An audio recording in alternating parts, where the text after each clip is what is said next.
තෙරුවන් සරණයි මහ බෝසත්යන් වහන්සේ. කලින් වීඩියෝ මගින් ආර්ථිකයේ පිළිබඳව කරුණු ඉදිරිපත් කළා. අද විශේෂයෙන්ම මහ බෝසත්යන් වහන්සේ පවතින දේශපාලන ව්‍යුහය පිළිබඳව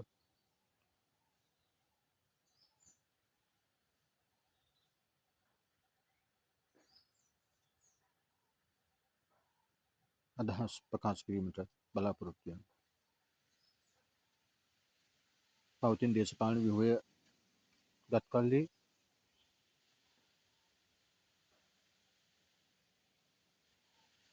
මහජන නියෝජනය පිළිබඳව තාමත්ම ගැටලු සහගත තත්ත්වයන් අපට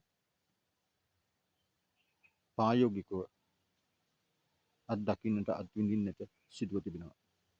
තමන් පත් කරන මහජන නියෝජිතයා තමන්ට වග කියනවාද යන්න පිළිබඳව බරපතල ගැටලුවක් මතුව තිබෙනවා. මේ ක්‍රමය වහාම වෙනස් විය යුතුයි. මහ බෝසත්යන් වහන්සේගේ අදහස් අනුව ඉතාම කඩිනමින් මේ දේශපාලන ව්‍යුහයේ ප්‍රතිසංස්කරණයක් අවශ්‍ය කරනවා.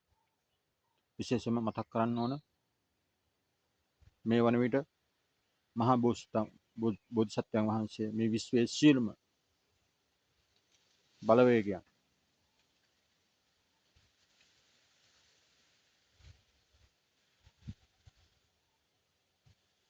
මහා බෝධිසත්වයන් වහන්සේට විශ්වීය බලය ශක්තිය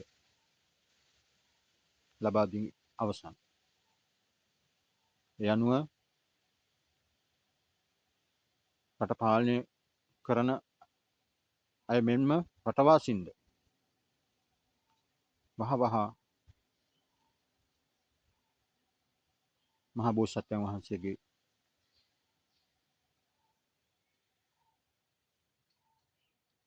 අදහස් සහ අවවාදයන් පිළිපැදිය යුතුමයි. එසේ නොකරනවා නම් විශ්වය විසින් තාම දරුණු ලෙස ඔබට දඬුවම් ලබා දෙනු ඇත. වහවහ මේ රට තුලත් විශේෂයෙන්ම ලංකාද්වීපය තුල සත්ව ඝාතන නැවැත්විය යුතුයි. තාඩන පීඩන හොරමැර කියා නැවැත්විය යුතුයි.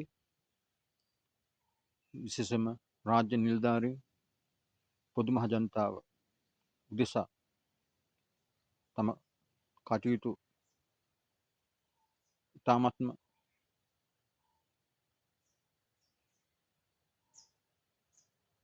කාරුණිකව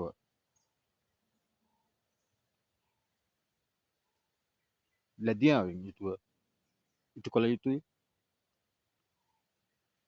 දේශපාලනයේ නියුතු සියලු දෙනාම පක්ෂ ભેදයෙන් තොරව තම මහජන නියෝජිතයන් ලෙස සිතා කටයුතු කළ යුතුයි.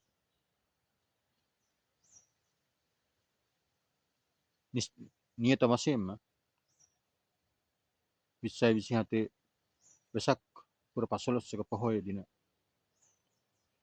රුවන්වැලි චෛත්‍ය රාජන් වහන්සේ අභිෂේක සිදුවන ඒ අසිරිමත් මහා පාතිහාරය සමග මහ බෝසත්යන් වහන්සේගේ රාජාභිෂේකය සිදු විය යුතුයි.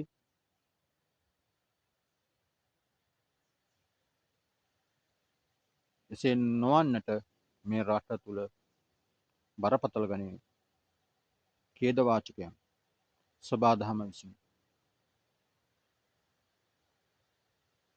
සිදු කරනවා නොඅනුමානයි.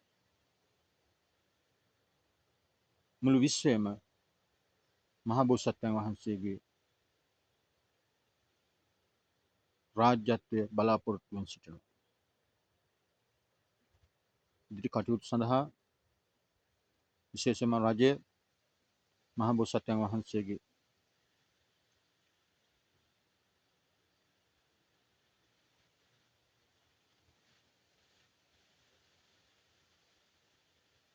ඇහුම්කන් දී ඒ සියලු කටයුතු රාජ්‍ය මැදිහත් වීමෙන් කළ යුතුමයි.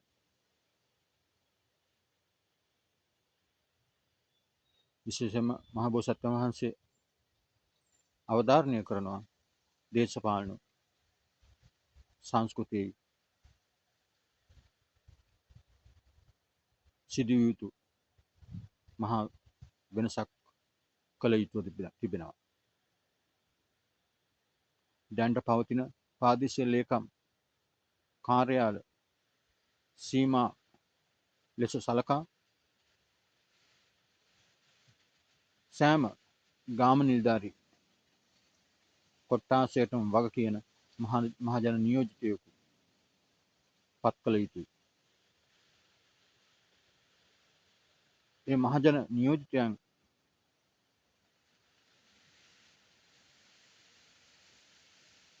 ඒ පත්වන මහජන නියෝජිතයන්ගෙන් එක් පුද්ගලයෙකු ඒ ප්‍රාදේශීය ලේකම් කොට්ටාසයට බලපාන ආකාරයට පාර්ලිමේන්තුව නියෝජනය කළ යුතුයි. ඒ පත්වන ගාම නිලධාරී කොට්ටාස මට්ටමෙන් පත්වන නියෝජිතයන්ගෙන් ඉතාමත්ම සුදුසුකම් සහිත පුද්ගලයෙකු ඒ ප්‍රාදේශීය ලේකම් බල ප්‍රදේශය තුළ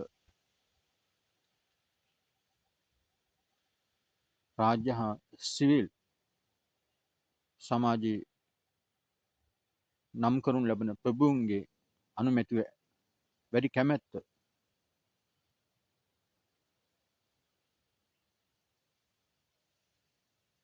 ඇතුව පත් කරගෙන ඔහු ඒ ප්‍රාදේශීය ලේකම් බල ප්‍රදේශය නියෝජනය කරමින් පාර්ලිමේන්තුව නියෝජනය කළ යුතුයි. තවදුරටත් දේශපාලන අධිකාරිය යනු රාජ්‍ය පරිපාලනයේ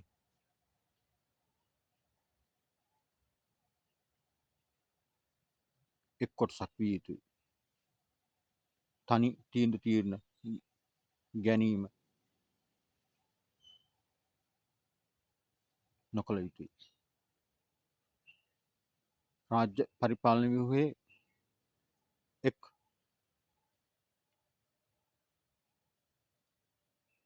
අධිකාරියක් පමණක් නියෝජනය කරන පුද්ගලයන් විය යුතුයි. ඒ අනුව මින් ඉදිරියට මහ බෝසත්යන් වහන්සේගේ පාලන තන්ත්‍රය තුළ දේශපාලන අධිකාරියේ නියෝජිතයවුන් ඒ රාජ්‍ය පරිපාලන ව්‍යුහයට අන්තර්ගත විය යුතුයි. ඔවුන්ට කෙළ විශේෂ බලතල විශේෂ බලපෑම් කිරීමට කිසිදු හැකියාවක් නොමැත. ඔවුන් මහජනතාවගේ ගැටලු ප්‍රශ්න ඉදිරිපත් කරන පුද්ගලයන් පමණක් විය යුතුයි.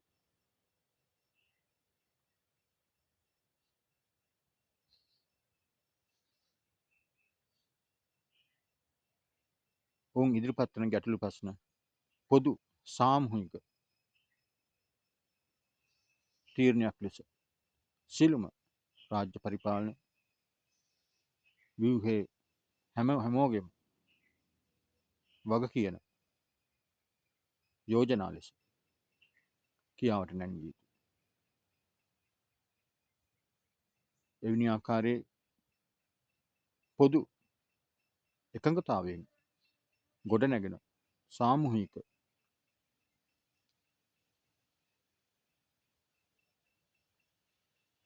ප්‍රශස්ත තීන්දුව తీරන ගන්නා රාජ්‍ය පරිපාලන ව්‍යුහයක් මහ බෝසත්යන් වහන්සේගේ පාලන තන්ත්‍රය තුළ ගොඩනැගීමට සූදානම්.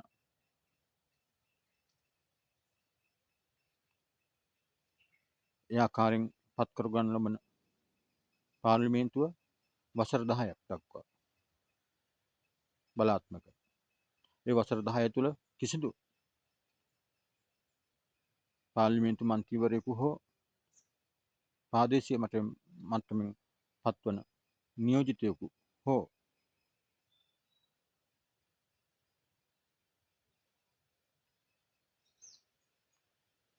දේශපාලන ධාරාවෙන් පිටත කිසිදු ව්‍යාපාරික හෝ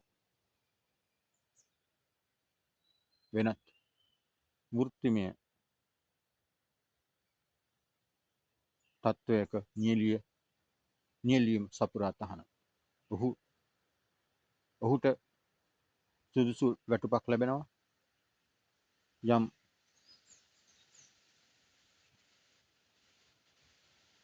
පහසුකම් ප්‍රමාණයක් ලැබෙනවා. ඉන් පාරිබාහිරව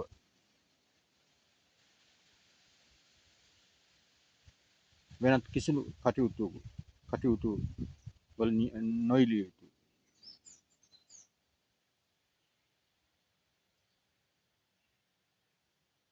ඒ වසර 10 අවසානයේ ඔහුට ජීවත් වීමට විශ්‍රාම වැටුපක්ද ලබා දීමට මහබෝසත්යන් වහන්සේ කටයුතු කරනු ලබනවා.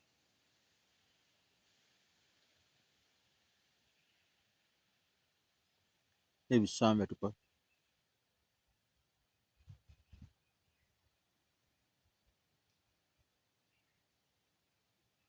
ලැබෙනුයේ වයස 55 සපුරන අයට සපුරාලීමෙන් පසුවයි. සියලුම පොදු මහජනතාවට ඒ විශ්‍රාම වැටුප හිමි වෙනවා. ඒ වසර 55 සපුරාලීමෙන් පසුව.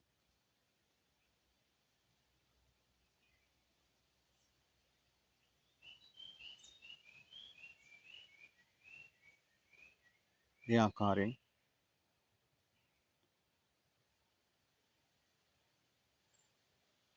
දේශපාලන ව්‍යුහය තාමත්ම වෘත්තිමය භාවයකින් යුතුව සමාජයේ සුපිරිසිදුම පුද්ගලයන් නියෝජනය කරන විශේෂ වූ වරදාන වරප්‍රසාද නොමැති යම් වෘත්තීය මේ තත්වයකට මහබෝසත්යන් වහන්සේ පාලන තන්ත්‍රය තුළ පත් කරනවා. ඉතාම සීමිත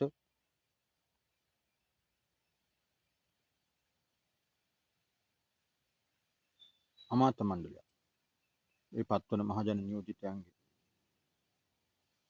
සීමිත අමාත්‍ය මණ්ඩලයක් සුසුකම් සහිත පුද්ගලයන් නියෝජනය කරන අමාත්‍ය මණ්ඩලයක් පත් කර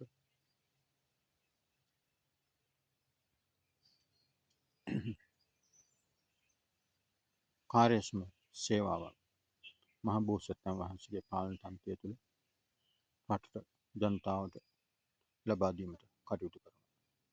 මැතිවරණ සඳහා අනවශ්‍ය වියදම් සහ දේශපාලන අධිකාරියට සිතූ මතේ මහජන මුදල් කාර්යභාෂණය කරන්නට ඉඩ නොලබන පාලන තන්ත්‍රයක් මහබෝසත්යන් වහන්සේ ස්ථාපනය කරනවා. දේශපාලන අධිකාරිය රාජ්‍ය පරිපාලනයේම එක්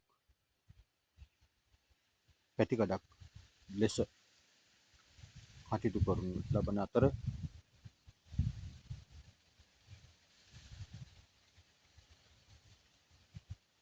ඔවුන්ද රාජ්‍ය පරිපාලනයේ සියලු රෙගුලාසි චක්‍රලේඛනයන්ට යටත් වන බව තරයේ මතක තබා ගත යුතුයි. ඒ අනුව ඉතාමත්ම ගුණාත්මක දේශපාලන සංස්කෘතියක් මේ රටේ ස්ථාපනය කරන්නේ මහ බෝසත්යන් වහන්සේ අපකප වෙන බව බුදු මහ ජනතාවට අවධාරණය කර. තෙරුවන් සරණයි.